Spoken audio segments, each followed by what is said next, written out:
touch. Dana Mitchell has 16 points in the game already with 11:13 to play in the half. Canisius is trailing by 8. Russell to Steph Mack, floats it in for Radke. Radke is looking for someone on the perimeter to run an inside-out play. Durham fakes a shot, now takes a shot from the charity stripe. Back rim, shooter's roll, count it, it's good. Durham hit the back of the rim, the rebound went high off the window and fell through the cylinder. A little home cooking there for Ashley Durham, playing her first game in the Kessler Center. Brings Canisius back within 6.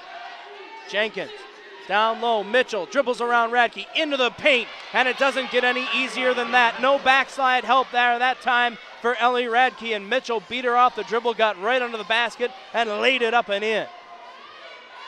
Back to 8, the deficit for Canisius. Radke to the baseline, and that was sloppy all the way, and a foul called on Chelsea Bowker. Timeout on the floor. The other side of this timeout, Canisius will be trailing by 8. Drysdale and Melissa Gardner will check in. This is Golden Griffin basketball on GoGrips.com. Hey, Dew Drinkers, it's time for another episode of Mountain Dew User's Guide to the Good Life. Today, how to impress a girl. It's pretty easy to do if you... Durham, Russell, McDonald, Gardner, and Drysdale, the 5 on the floor for Canisius. Gardner to Russell, trailing by 8 with 10:20 to play. It's 46-38 St. Bonaventure here at the Kessler Center.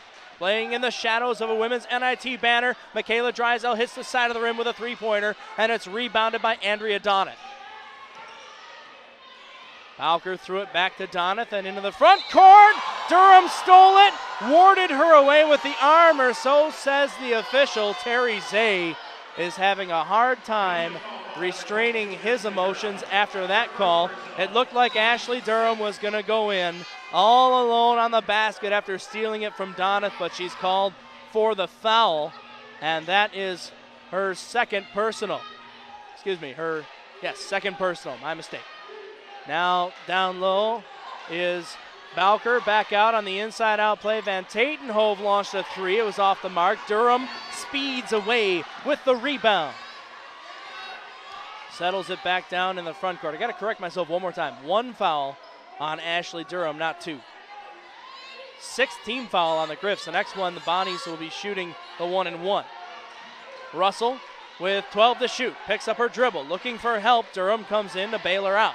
7 seconds. Durham might have to take it alone here. Durham, pull-up field goal from the three-point arc is an air ball. She had a foot on the line, and it was out of bounds anyway, well short of the basket. Ashley Durham just ran out of options there, had to take the shot with just 3 seconds left on the shot clock. Golden Griffin offense has stalled a bit. They've been trailing for the duration of the game. They've been as close as 4. They're down by 6 now, which was the halftime deficit. A pass floated out to Gustafson that she corrals at the midcourt stripe with 10 to shoot, 9 on the game clock. And it's taken by Van Tatenhove. Spins away into a double team. Nearly stolen away. Van Tatenhove's shot off the front of the rim, no good. Offensive rebound, Gustafson. 3 players hit the deck. Coming away with it is Durham.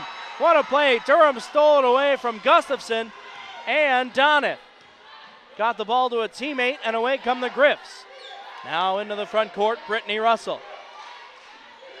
Over to Durham, deep 3, side of the rim, no good, and maybe an ill-advised shot there for Ashley Durham. That prompts Terry Zay to go get Brianna Lucas, and she'll check in, and that might be sort of a time to take the freshman out of the game, Durham, and talk to her a bit there on a forced shot from well out beyond the three-point arc.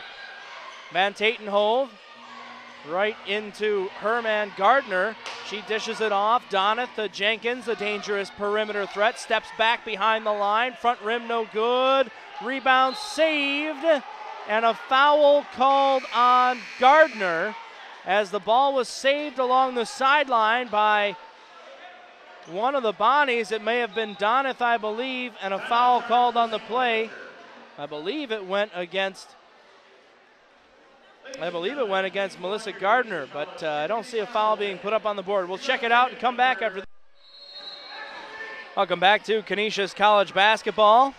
Play inbounded on the play before. No foul was called. It was a timeout called by St. Bonaventure, although one of the referees had a hand in the air for a foul. They ruled a timeout was called by the Bonnies. So the Griffs are still at 6 team fouls. Trailing 46-38 here at the Kessler Center in the home opener. Donath hands off for Jenkins. Jenkins, Russell stole it from her. Russell's going to go in alone. Jenkins trailing from behind. Russell will lay it up and in, and the Griffs are back within 6. Russell's got 9 points. Those quick hands get the steal on Jenkins. Well, Brittany Russell can do it all. Jim Crowley's public enemy number 1 for the Bonnies in preparation for this game was Brittany Russell. They didn't want to let her take control of the game, and she has a big steal there. Here is Jenkins into the corner for Donath, now down low. Mitchell, turnaround shot. Oh, she just makes everything. Mitchell from 10 feet over Ellie Radke restores the 8-point lead. Mitchell has 20 on the game. By the way, Mitchell needs 5 double-figure games to set a new Bonaventure record. She came in needing 6. She's got 20. So that's plenty. Lucas on the elbow inside. Radke, and a foul is called. A push from behind. Is it Mitchell? Is it Bowker? It is Mitchell on the push. That's her second personal. 4th team foul against the Bonnies.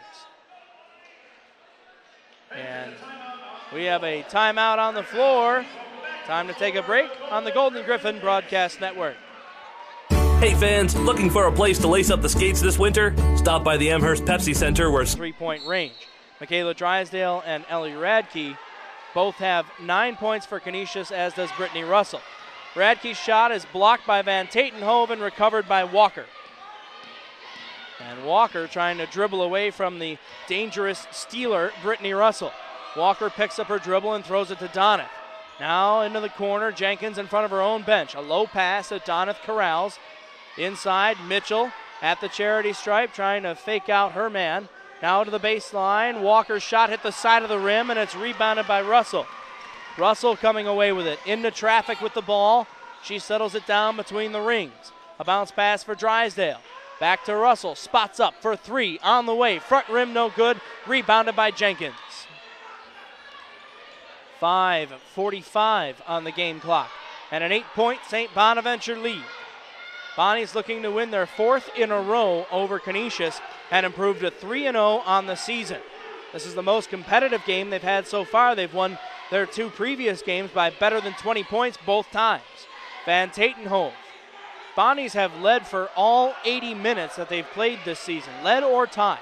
And they've done it all through this game as well. Shot clock violation called on Donath. Her shot hit the side of the rim with time running out, and it just didn't look like the Bonnies knew what they wanted to do on that possession.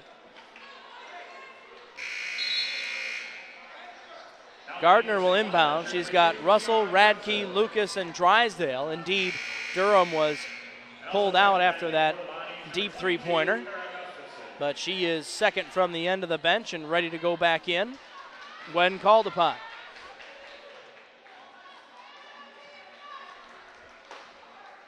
Inbounded to Russell. She brings it up between the rings, and the crowd quiets a bit here. Canisius needs to get them back into the game. Good crowd on hand at the Kessler Center for the opener. Good student support as well. The C block is represented tonight. Michaela Drysdale. Not easy with the men's team also in action. Drysdale thought about a 3 over Van Tatenhove, didn't take it. 6 seconds to shoot. Russell pulls up for 3. Front rim, and the rebound hit the shot clock. That basket won't count on the putback by Ellie Radke, and the ball will go back to St. Bonaventure. Canisius has trailed from start to finish. They've been